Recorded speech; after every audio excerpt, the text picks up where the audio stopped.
ಇವತ್ತು ನನ್ನ ಮುಂದೆ ಒಪ್ಪೋದವರು ರೀಸೆಂಟಾಗಿ ಲಾಂಚ್ ಮಾಡ್ತಾ ಇರುವಂಥ OPPO Enco 3 Pro ಅಂತ ಒಂದು ಹೊಸ ಟ್ರೂ ವೈರ್ಲೆಸ್ ಇಯರ್ಬಡ್ ಇದೆ. ಇದಕ್ಕಿಂತ ಮುಂಚೆ ಒಪ್ಪೋದವ್ರದ್ದು ಎನ್ಕೋ ಸೀರೀಸ್ನ ಅನೇಕ ಇಯರ್ಬಡ್ಗಳನ್ನು ಅನ್ಬಾಕ್ಸ್ ಮಾಡಿದ್ದೀನಿ, ಯೂಸ್ ಕೂಡ ಮಾಡಿದ್ದೀನಿ. ಲಿಟ್ರಲಿ $1,500 ಇಯರ್ಬಡ್ ಆದರೂ ತಗೊಳ್ಳಿ, $10,000 ಇಯರ್ಬಡ್ ಆದರೂ ತಗೊಳ್ಳಿ, ಕ್ವಾಲಿಟಿ ಯಾವ ಲೆವೆಲಿಗೆ ಇರ್ತಿತ್ತು ಅಂತ ಅಂದರೆ ಬೆಂಕಿ. ಈ ಕಾರಣಕ್ಕೆ ಈ ಒಂದು ಇಯರ್ಬಡ್ಗೆ ತುಂಬ ಎಕ್ಸೈಟ್ ಆಗಿದ್ದೀನಿ. ಹೈ, ನಾನು Sandeep from tech in Kannada. ನಾನಿವತ್ತು ಈ ಟ್ರೂ ವೈರ್ಲೆಸ್ ಇಯರ್ಬಡ್ನ ಅನ್ಬಾಕ್ಸ್ ಮಾಡ್ತೀನಿ, ಯೂಸ್ ಮಾಡಿ ನನ್ನ ಎಕ್ಸ್ಪೀರಿಯನ್ಸ್ ನಿಮ್ಮ ಹತ್ರ ಶೇರ್ ಮಾಡ್ತಾ ಇದ್ದೀನಿ. ಏನು ಚೆನ್ನಾಗಿದೆ, ಏನು ಚೆನ್ನಾಗಿಲ್ಲ, ಇದ್ರ ಬಗ್ಗೆ ಕಂಪ್ಲೀಟ್ ಮಾಹಿತಿಯನ್ನು ತಿಳಿಸ್ಕೊಡ್ತೀನಿ. ಅದಕ್ಕಿಂತ ಮುಂಚೆ ನೀವು ನಮ್ಮ tech in Kannada YouTube subscribe ಮಾಡ್ಕೊಂಡಿಲ್ಲ ಅಂದರೆ ಈಗಲೇ ಸಬ್ಸ್ಕ್ರೈಬ್ ಮಾಡ್ಕೊಳ್ಳಿ ಮತ್ತು ಬೆಲ್ ಐಕನ್ ಕೂಡ ಕ್ಲಿಕ್ ಮಾಡ್ಬೋದು. ಓಕೆ, ಮೊದಲನೇದಾಗಿ ಈ ಒಂದು ಇಯರ್ಬಡ್ಸನ್ನು ಅನ್ಬಾಕ್ಸ್ ಮಾಡೋಣ. ಗಮನಿಸ್ತಾ ಇದ್ದೀರಾ, ಈ ಬಡ್ಸ್ ನಿಮಗೆ ಈ ರೀತಿ ನೋಡೋಕ್ಕೆ ಸಿಗುತ್ತೆ. ಇದನ್ನು ಒಪ್ಪೋದವರು $5,000 ಲಾಂಚ್ ಮಾಡಿರುವಂಥದ್ದು. 5,000 ಕಡಿಮೆ ಏನಲ್ಲ, ಆಯಿತಾ. ಈ ಬಾಕ್ಸನ್ನು ಓಪನ್ ಮಾಡಿದ ತಕ್ಷಣ ಇದರೊಳಗಡೆ ನಮಗೆ ಡೈರೆಕ್ಟಾಗಿ ಈ ಒಂದು ಕೇಸ್ ನೋಡೋಕ್ಕೆ ಸಿಗ್ತಾ ಇದೆ. ಹೆವಿ ಸಾಲಿಡ್ ಆಗಿದೆ ಬಿಲ್ಡ್. ಮತ್ತು ಇದ್ರ ಬಗ್ಗೆ ಆಮೇಲೆ ಮಾತಾಡ್ತೀನಿ. ಇದರ ಕೆಳಗಡೆ ನಮಗೆ ಇನ್ನೊಂದು ಸಣ್ಣ ಬಾಕ್ಸ್ ಸಿಗ್ತಾ ಇದೆ. ಅದರಲ್ಲಿ ನಮಗೆ ಒಂದು user manual, quick start guide ಮತ್ತು ವಾರಂಟಿ ಕಾರ್ಡು, ನಂತರ USB Type-C ಚಾರ್ಜಿಂಗ್ ಕೇಬಲು, ಸಣ್ಣ ಕೇಬಲು, ನಂತರ ಎಕ್ಸ್ಟ್ರಾ ಸಿಲಿಕಾನ್ ಟಿಪ್ಸನ್ನು ಕೊಟ್ಟಿದ್ದಾರೆ. ಒಂದು ಒಳ್ಳೆ ಕ್ವಾಲಿಟಿಯ ಸಿಲಿಕಾನ್ ಟಿಪ್ಸ್ ಇದಾಗಿರುವಂಥದ್ದು. ಇನ್ನು ಡೈರೆಕ್ಟಾಗಿ ಈ ಒಂದು ಕೇಸಿಗೆ ಬಂತು ಅಂತ ಅಂದರೆ ಈ ರೀತಿ ನೋಡೋಕ್ಕೆ ಸಿಗುತ್ತೆ. ಲಿಟ್ರಲಿ ತುಂಬ ಯುನೀಕ್ ಡಿಸೈನ್ನ ಹೊಂದಿರುವಂಥ ಕೇಸ್ ಅಂತ ಹೇಳಕ್ಕೆ ಇಷ್ಟಪಡ್ತೀನಿ. ಏನಕ್ಕೆ ಅಂದರೆ ಮೇಲ್ಗಡೆ ಒಂಥರ ಟ್ರಾನ್ಸ್ಪರೆಂಟ್ ಗ್ಲಾಸ್ ಡಿಸೈನು, ಕೆಳಗಡೆ ಮಾಮೂಲಿ ಕೇಸು, ಮೇಲ್ಗಡೆ ಒಂಥರ ಟ್ರಾನ್ಸ್ಪರೆಂಟ್ ಆಗಿರುವಂಥದ್ದು. ಇದು ಕರ್ವೇಚರ್ ಇದೆ ಅಲ್ವಾ, ಇದು ರೌಂಡ್ಗೆ. ಸೊ ಹೆವಿ ಟ್ರಾನ್ಸ್ಪರೆಂಟ್ ಆಗಿ ಸಗದಾಗಿ ಕಾಣುತ್ತೆ, ಹೆವಿ ಪ್ರೀಮಿಯಮ್ ಆಗಿ.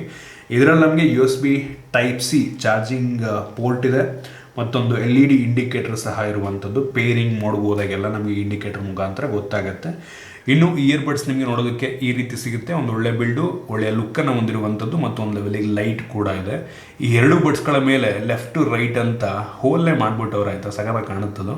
ಸಿಲಿಕಾನ್ ಟಿಪ್ಸ್ ಇದೆ, ನಿಮಗೆ ಕಿವಿಗೆ ಹೆವಿ ಕಂಫರ್ಟಬಲ್ ಆಗಿ ಕೂತ್ಕೊಳ್ಳುತ್ತೆ, ಮತ್ತು ಟಚ್ ಸೆನ್ಸಿಟಿವ್ ಬಟನ್ ಸಹ ಇರುವಂಥದ್ದು. ಈ ಇಯರ್ಬಡ್ಸು ಮ್ಯಾಗ್ನೆಟಿಕ್ ಡಾಕ್ನ ಮುಖಾಂತರ ಕೇಸ್ ಒಳಗೆ ಕೂತ್ಕೊಳ್ಳುತ್ತೆ, ಮತ್ತು ಅದರೊಳಗೇ ಚಾರ್ಜ್ ಕೂಡ ಆಗುತ್ತೆ. ಹೆವಿ ಕಂಫರ್ಟಬಲ್ ಆಗಿದೆ, ಆಯಿತಾ. ಸೊ ಕಿವಿಗೆ ಹಾಕ್ಕೊಂಡಿದ್ದೀರಾ ಅಂತ ಅನಿಸೋದೇ ಇಲ್ಲ. ಇದರಲ್ಲಿ ನಾಯ್ಸ್ ಕ್ಯಾನ್ಸಲೇಷನ್ ಕೂಡ ಇದೆ. ಟ್ರಾನ್ಸ್ಪರೆಂಟ್ ಮೋಡ್ ಹಾಕ್ಕೊಂಡಿದ್ದೀರಾ ಅಂದರೆ ನಿಜವಾಗ್ಲೂ ಕಿವಿಗೆ ಹೆವಿ ಅಂತ ಅನಿಸಲ್ಲ, ಮತ್ತು ನೀವೇನೋ ಹಾಕ್ಕೊಂಡಿದ್ದೀರಾ ಅಂತ ಅನಿಸಲ್ಲ. ಎನ್ವಿರಾನ್ಮೆಂಟ್ ವಾಯ್ಸ್ ಕೂಡ ಕೇಳುತ್ತಲ್ಲ ನಿಮಗೆ ಆ ಕಾರಣದಿಂದ. ಜೊತೆಗೆ ಈ ಇಯರ್ಬಡ್ಸ್ IP55 ವಾಟರ್ ರೆಸಿಸ್ಟೆಂಟ್ ರೇಟಿಂಗನ್ನು ಹೊಂದಿರುವಂಥದ್ದು. ಸೊ ಸ್ವೆಟ್ ಆಯಿತು ಅಂತ ಅಂದರೆ ಆಕ್ಸಿಡೆಂಟ್ಲಿ ನೀರು ಬಿದ್ದರೂ ಸಹ ಏನೂ ಆಗೋದಿಲ್ಲ. ಇನ್ನು ಬೇಸಿಕ್ ಸ್ಪೆಸಿಫಿಕೇಷನ್ ಬಗ್ಗೆ ಮಾತನಾಡಬೇಕು ಅಂತ ಅಂದರೆ ಇದರಲ್ಲಿ ಬ್ಲೂಟೂತ್ 5.3 ಇದೆ, ಒಂದು ಒಳ್ಳೆ ವಿಷಯ. ಈ ಒಂದು ಇಯರ್ಬಡ್ಸನ್ನು ನಿಮ್ಮ ಸ್ಮಾರ್ಟ್ಫೋನ್ಗೂ ಕೂಡ ಕನೆಕ್ಟ್ ಮಾಡ್ಕೊಬೋದು. ಒಪ್ಪೋದವ್ರದ್ದು ಹೇ ಮೆಲೋಡಿ ಅಪ್ಲಿಕೇಶನ್ ಇದೆ, ಆ ಮುಖಾಂತರ ಕಸ್ಟಮೈಸ್ ಕೂಡ ಮಾಡ್ಕೊಬೋದು. ಬಟನ್ ಕಸ್ಟಮೈಸ್ ಮಾಡ್ಬೋದು, ಮತ್ತು ನಾಯ್ಸ್ ಕ್ಯಾನ್ಸಲೇಷನ್ನ ನೀವು ಕಂಟ್ರೋಲ್ ಮಾಡ್ಬೋದು. ಈಕ್ವಲೈಸರ್ ಇದೆ, ಮತ್ತು ಗೇಮ್ ಮೋಡ್, ಪ್ರತಿಯೊಂದನ್ನು ಕೂಡ ಒಂದು ಅಪ್ಲಿಕೇಶನ್ ಮುಖಾಂತರ ಕಂಟ್ರೋಲ್ ಮಾಡ್ಬೋದು. ತುಂಬ ಬೇಸಿಕ್ಕಾಗಿ ತುಂಬ ಯೂಸರ್ ಫ್ರೆಂಡ್ಲಿ ಇದೆ, ಆಯಿತಾ. ಸೇಮ್ ಅಪ್ಲಿಕೇಶನ್ OnePlus ಇಯರ್ಬಡ್ಸು ಕೂಡ ಅದೇ ಅಪ್ಲಿಕೇಶನ್ ಒಪ್ಪೋದೇನೆ. ನಿಮ್ಮ ಹತ್ರ ಆಲ್ರೆಡಿ ಇದ್ದರೆ ಅದರಲ್ಲೇ ಕಂಟ್ರೋಲ್ ಆಗಿಬಿಡುತ್ತೆ ಪ್ರತಿಯೊಂದು ಕೂಡ. ಚೆನ್ನಾಗಿದೆ ಅಪ್ಲಿಕೇಶನ್ನು. ನಂತರ ಇದರಲ್ಲಿ ಲಿಟ್ರಲಿ 12.4 mm ಡ್ರೈವರ್ಸ್ ಇರುವಂಥ ದೊಡ್ಡ ಡ್ರೈವರ್ಸು, ಮತ್ತು ಇದರೊಳಗೆ ಯೂಸ್ ಆಗಿರುವಂಥ ಡಯಾಫ್ರಾಗ್ಮ್ ಅಂತಾರೆ ತಾನೆ. ಸೊ ತೋರಿಸ್ತಾ ಇದ್ದೀನಿ, ಈ ಒಂದು ಪರ್ಟಿಕ್ಯುಲರ್ ಪಾರ್ಟ್ ಏನಿದೆ ಇದು ನಿಜವಾದ ಬಿದಿರಿನಿಂದ ಆಗಿರುವಂಥದ್ದು. ನಿಜವಾದ ಬಿದಿರು ಇರುತ್ತಲ್ವ, ಅದರಲ್ಲಿ ಈ ಒಂದು ಡಯಾಫ್ರಾಗ್ನ ಮಾಡಿದ್ದಾರೆ. ಸೊ ನ್ಯಾಚುರಲ್ಲಾಗಿ ಸೌಂಡ್ ಕೇಳುತ್ತೆ ಅಂತ ಒಪ್ಪೋದವ್ರು ಕ್ಲೈಮ್ ಮಾಡ್ತಿರೋ, ನ್ಯಾಚುರಲ್ ಸೌಂಡ್ ಅಂತ, ಆಯಿತಾ. ಸೊ ಸಗಲಾಗಿದೆ ಕ್ಲಾರಿಟಿ, ಅದ್ರ ಬಗ್ಗೆ ಆಮೇಲೆ ಮಾತನಾಡ್ತೀನಿ, ಆಯಿತಾ. ಲಿಟ್ರಲಿ ದೊಡ್ಡ ಡ್ರೈವರ್ಸು ನ್ಯಾಚುರಲ್ಲಾಗಿ ಸಿಗುವಂಥ ಬಿದಿರಿನಿಂದ ಡಯಾಫ್ರಾಗ್ಮನ್ನು ಮಾಡಿದ್ದಾರೆ. ಸೊ ನೋಡೋಣ, ಕ್ಲಾರಿಟಿ ಬಗ್ಗೆ ಆಮೇಲೆ ಮಾತನಾಡ್ತೀನಿ. ಮತ್ತು ಇದರಲ್ಲಿ ನಾಯ್ಸ್ ಕ್ಯಾನ್ಸಲೇಷನ್ ಇದೆ, ಮತ್ತು ಎನ್ವಿರಾನ್ಮೆಂಟಲ್ ಸೌಂಡ್ ಕೂಡ ಇರುವಂಥ ಟ್ರಾನ್ಸ್ಪರೆನ್ಸಿ ಮೋಡ್ ಅಂತ ಅನ್ಬೋದು.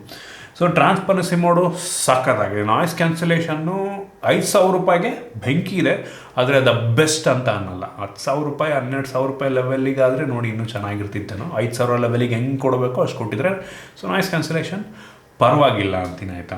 ಇದು 49 dB ತನಕ ಆ್ಯಕ್ಟಿವ್ ನಾಯ್ಸ್ ಕ್ಯಾನ್ಸಲೇಷನ್ ಮಾಡುತ್ತೆ. ನಂಬರ್ ವೈಸು ಫ್ಲ್ಯಾಗ್ಶಿಪ್ ಲೆವೆಲ್ಗೆ ಇದೆ, ಆದರೆ ಅವನ ಎಕ್ಸ್ಪೀರಿಯನ್ಸ್ ನಂಗೆ ಅನ್ನಿಸ್ದಂಗೆ, ಅಂದರೆ ನಾನು ಫೀಲ್ ಮಾಡ್ದಂಗೆ ಪರವಾಗಿಲ್ಲ ಅಂತೀನಿ. ಇನ್ನು ಈ ಒಂದು ಇಯರ್ಬಡ್ಡಲ್ಲಿ ನಮಗೆ ಗೇಮ್ ಮೋಡ್ ಸಹ ಇರುವಂಥದ್ದು. ನಿಮಗೆ ಅಂದರೆ ಲೋ ಲೇಟೆನ್ಸಿ ಮೋಡು, 47 ಮಿಲಿಸೆಕೆಂಡ್ ತನಕ ನಿಮಗೆ ಅಲ್ಟ್ರಾ ಲೋ ಲೇಟೆನ್ಸಿ ನಿಮಗೆ ಸಿಗುತ್ತೆ. ಅಂದರೆ ನೀವು ಗೇಮ್ ಆಡಬೇಕಾದ್ರೆ ಈ ಮೋಡನ್ನು ನೀವು ಆನ್ ಮಾಡ್ಕೊಬೋದು. ಅಂದರೆ PUBG BGMI ಆಡಬೇಕಾದ್ರೆ ಗನ್ ಶೂಟ್ ಮಾಡಿದಾಗ ಡಿಲೇ ಇರುತ್ತಲ್ವ, ಸ್ವಲ್ಪ ಕಡಿಮೆ ಆಗುತ್ತೆ. ಇನ್ನು ಇದರ ಬ್ಯಾಟ್ರಿ ಬ್ಯಾಕಪ್ ಬಗ್ಗೆ ಮಾತನಾಡಬೇಕು ಅಂತಂದರೆ ಒಂದು ಒಳ್ಳೆ ಬ್ಯಾಟ್ರಿ ಬ್ಯಾಕಪ್ ಅಂತಲೇ ಹೇಳೋಕ್ಕೆ ಇಷ್ಟಪಡ್ತೀನಿ, ಆಯಿತಾ. ನೀವು ಒಂದ್ಸಲ ಫುಲ್ ಚಾರ್ಜ್ ಮಾಡಿದ್ರಿ ಅಂತ ಅಂದರೆ ಇನ್ಕ್ಲೂಡಿಂಗ್ ದ ಕೇಸು ಈ ಒಂದು ಇಯರ್ಬಡ್ ಟೋಟಲ್ 30 ಗಂಟೆಗಳ ಬ್ಯಾಟ್ರಿ ಬ್ಯಾಕಪ್ಪನ್ನು ಕೊಡುತ್ತೆ, ಇನ್ಕ್ಲೂಡಿಂಗ್ ದ ಕೇಸು. ಬರೀ ಇಯರ್ಬಡ್ ಏನಿದೆ ಇದು 7 ಗಂಟೆಗಳ ಮ್ಯೂಸಿಕ್ ಪ್ಲೇಬ್ಯಾಕನ್ನು ಕೊಡುತ್ತೆ, ಅದು ಕೂಡ 50% ವಾಲ್ಯೂಮಲ್ಲಿ.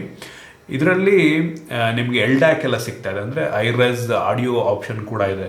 ನೀವೇನಾದರೂ ಎಲ್ಡ್ಯಾಕು ಅಥವಾ ಐರೆಸ್ ಆಡಿಯೋದಲ್ಲಿ ಮ್ಯೂಸಿಕ್ ಪ್ಲೇ ಮಾಡ್ತಾ ಇದ್ದೀರಾ ಅಂದರೆ ಬ್ಯಾಟ್ರಿ ಬ್ಯಾಕಪ್ ಇನ್ನೂ ಕಡಿಮೆ ಆಗ್ಬೋದು. ನಾರ್ಮಲ್ ACC ಮೋಡ್ ಅಂತ ಇರುತ್ತೆ. ಸೊ ಅದರಲ್ಲಿ ನಿಮಗೆ ಈ ಬ್ಯಾಟ್ರಿ ಬ್ಯಾಕಪ್ಪು ಸ್ವಲ್ಪ ಜಾಸ್ತಿ ಬರ್ಬೋದು, ಅಂದರೆ 50% ವಾಲ್ಯೂಮಲ್ಲಿ 7 ಅವರ್ ಬರುತ್ತೆ, ಆಗಲೇ ಹೇಳಿದ್ನಲ್ಲ. ಸೊ ಡಿಫ್ರೆಂಟ್ ಮೋಡಲ್ಲಿ ನಿಮಗೆ ಡಿಫ್ರೆಂಟ್ ಬ್ಯಾಟ್ರಿ ಬ್ಯಾಕಪ್ ಬರ್ಬೋದು. ನೀವು ಹೆಂಗೆ ಯೂಸ್ ಮಾಡ್ತೀರ ಅದ್ರ ಮೇಲೆ ಡಿಪೆಂಡ್. ಫುಲ್ 100% ವಾಲ್ಯೂಮ್ ಇಟ್ಕೊಂಡ್ರೆ ಇನ್ನೂ ಕಡಿಮೆ ಬರ್ಬೋದು. ಸೊ ಆ ರೀತಿ ಒಟ್ಟಿಗೆ ಓವರಾಲ್ ಒಂದು 30 ಗಂಟೆ ಪ್ಲೇಬ್ಯಾಕ್ ಸಿಗುತ್ತೆ. ಒಂದು ಲೆವೆಲಿಗೆ ಫಾಸ್ಟಾಗಿ ಕೂಡ ಚಾರ್ಜ್ ಆಗುತ್ತೆ. ಸುಮಾರು ಒಂದು 2 ಗಂಟೆ ಟೋಟಲ್ ಕೇಸ್ ಇದೆ, 2 ಗಂಟೆ. ಇಯರ್ಬಡ್ಸ್ ಫುಲ್ ಚಾರ್ಜ್ ಹಾಕಿ 1.5 ಗಂಟೆ ತೊಗೊಳುತ್ತಂತೆ. ಇದು ಸ್ವಲ್ಪ ಲೇಟು, ಇದು ಸ್ವಲ್ಪ ಫಾಸ್ಟಾಗಿ ಆಗುತ್ತೆ ಅಂತ ಅನ್ನಬಹುದು. ಸೊ ಇನ್ನು ಡೈರೆಕ್ಟಾಗಿ ಇದರ ಸೌಂಡ್ ಕ್ಲಾರಿಟಿ ಬಗ್ಗೆ ಮಾತನಾಡಬೇಕು ಅಂತ ಅಂದರೆ ಬೆಂಕಿ ಇದೆ. 5,000 ರೂಪಾಯಿ ಟೋಟಲಿ ಬರುತ್ತೆ ಅಂತ ಹೇಳಕ್ಕೆ ಇಷ್ಟಪಡ್ತೀನಿ. ಕಣ್ಣು ಮುಚ್ಕೊಂಡು ಪರ್ಚೇಸ್ ಮಾಡ್ಬೋದು. ಇದನ್ನು ಬಿಟ್ಟರೆ ಇಷ್ಟೊಂದು ನಿಮ್ಮ ಹತ್ರ ಬಡ್ಜೆಟ್ ಇಲ್ಲ ಅಂತ ಅಂದರೆ, ನನ್ನ ಹತ್ರ ಅಷ್ಟೊಂದು ಬಡ್ಜೆಟ್ ಇಲ್ಲ, 1-1.5 ಸಾವಿರ ಅಂತ ಅಂದರೆ, ಓಪೋದವ್ರದ್ದು ಎನ್ಕೋ ಬಡ್ಸ್ ಅಂತ ಒಂದಿದೆ ಆಯಿತಾ, ಸಖತ್ತಾಗಿದೆ. ಕ್ಲಾರಿಟಿ ವೈಸ್ ಮಾತ್ರ ಬೆಂಕಿ ಇದೆ ಆಯಿತಾ. ಅದಕ್ಕಿಂತ ಒಳ್ಳೆ ಕ್ಲಾರಿಟಿಯನ್ನು ಇದು ನೀಡುತ್ತೆ. ನಿಮಗಾದರೆ ಸ್ವಲ್ಪ 5,000 ಹೇಳ್ತೀನಿ ಕೇಳಿ. ನೀವು 5,000 ಇದಕ್ಕೆ ಏನು ಕೊಡ್ತಾ ಇದ್ದೀರ ಅಲ್ವಾ, ಇದೇ ಕ್ಲಾರಿಟಿಯನ್ನು ನಿಮಗೆ 10,000 12,000 ರೂಪಾಯಿ ಇಯರ್ಬಡ್ಸು ಸಿಗ್ತವೆ. ಸೇಮ್ ಕ್ಲಾರಿಟಿ ನಿಮಗೆ 5,000 ರೂಪಾಯಿ ಕೊಡ್ತಾ ಇದ್ದಾರೆ ಅವರು. ಸಕ್ಕತ್ತಾಗಿದೆ ಕ್ಲಾರಿಟಿ, ತುಂಬ ಬ್ಯಾಲೆನ್ಸ್ಡ್ ಆಗಿರುವಂಥದ್ದು. ಬೇಸು ಕೂಡ ತುಂಬ ಚೆನ್ನಾಗಿದೆ. ಕ್ಲಾರಿಟಿ ಮಾತ್ರ ತುಂಬ ಕ್ರಿಸ್ಟಲ್ ಕ್ಲಿಯರ್ ಅಂತ ಹೇಳೋಕ್ಕೆ ಇಷ್ಟಪಡ್ತೀನಿ. ಪ್ರತಿಯೊಂದು ಲೆವೆಲ್ಸು ಕೂಡ ತುಂಬ ಕ್ಲಿಯರಾಗಿ ಕೇಳುತ್ತೆ ಆಯಿತಾ. ನನಗಂತೂ ಹೆವಿ ಇಷ್ಟ ಆದಂಥ ಇಯರ್ಬಡ್. ನಾಯ್ಸ್ ಕ್ಯಾನ್ಸಲೇಷನ್ ಕೂಡ ಅಂಥ ಕೆಡದಾಗಿಲ್ಲ. ಈ ಬೆಲೆಗಂತೂ ತುಂಬ ಚೆನ್ನಾಗಿದೆ ಅಂತೀನಿ. ಸೊ ಇಷ್ಟ ಆಯಿತು ನೋಡಿ, ಡಿಸ್ಕ್ರಿಪ್ಷನ್ ಲಿಂಕ್ ಕೊಡ್ತೀನಿ, ಪರ್ಚೇಸ್ ಮಾಡೋರು ಮಾಡ್ಬೋದು. 5,000 ಜಾಸ್ತಿ ಆಯಿತು ಅಂದರೆ ಆಗಲಿಲ್ಲ. OPPO Enco ಬಡ್ಸು ಅದರಲ್ಲಿ ನಾಯ್ಸ್ ಕ್ಯಾನ್ಸಲೇಷನ್ ಎಲ್ಲ ಏನೂ ಇಲ್ಲ, ತುಂಬ ಸಿಂಪಲ್. ಅಪ್ಲಿಕೇಶನ್ ಸಪೋರ್ಟು ಇಲ್ಲ. ಪೋರ್ಟಿಂಗ್ ನಾರ್ಮಲಾಗಿ ಯೂಸ್ ಮಾಡೋದಕ್ಕೆ ಅದು ಸಖತ್ತಾಗಿದೆ. ಬರೀ 1,500 ರೂಪಾಯಿಗೆ ಸಿಗುತ್ತೆ. OPPO Enco Buds 2 ಕೂಡ ಬಂದಿದೆ, ಅದನ್ನು ಕೂಡ ಬೇಕಾದ್ರೆ ನೀವು ಪರ್ಚೇಸ್ ಮಾಡ್ಬೋದು. OPPO Enco ನೀವು ಯಾವ್ದಾರ ತಗೊಳ್ಳಿ ಸಖತ್ತಾಗಿರುತ್ತೆ. ಇದುವರೆಗೂ ನನಗೆ ಪ್ರೈಸ್ ವೈಸು ಎಲ್ಲೂ ಕೂಡ ನನಗೆ OPPO Enco Buds ಮೋಸ ಅಂತ ಅನಿಸೇ ಇಲ್ಲ. ಸೊ ಇದಿಷ್ಟು ಈ ಒಂದು ಇಯರ್ಬಡ್ ಬಗ್ಗೆ. ಚೆನ್ನಾಗಿದೆ. ನಿಮ್ಗೆ ಇಷ್ಟ ಆಗಿದೆ ಅನ್ಕೋತೀನಿ. ಏನು ಅನ್ನಿಸ್ತು ಕಾಮೆಂಟ್ ಮಾಡಿ, ಕನ್ನಡದಲ್ಲೇ ಕಾಮೆಂಟ್ ಮಾಡಿ. ಇಷ್ಟ ಆಗಿದ್ದರೆ ಲೈಕ್ ಮಾಡಿ, ಶೇರ್ ಮಾಡಿ. ಇದೇ ರೀತಿ ನಮ್ಮ ಬೇರೆ ವಿಡಿಯೋಗಳಿಗೆ ನಮ್ಮ tech in Kannada YouTube subscribe ಮಾಡ್ಕೊಂಡಿಲ್ಲ ಅಂದರೆ ಈಗಲೇ ಸಬ್ಸ್ಕ್ರೈಬ್ ಮಾಡ್ಕೊಳ್ಳಿ ಮತ್ತು ಬೆಲ್ ಐಕಾನ್ ಕೂಡ ಕ್ಲಿಕ್ ಮಾಡ್ಬೋದು. ಸಿಗೋಣ ಮುಂದಿನ ವಿಡಿಯೋದಲ್ಲಿ.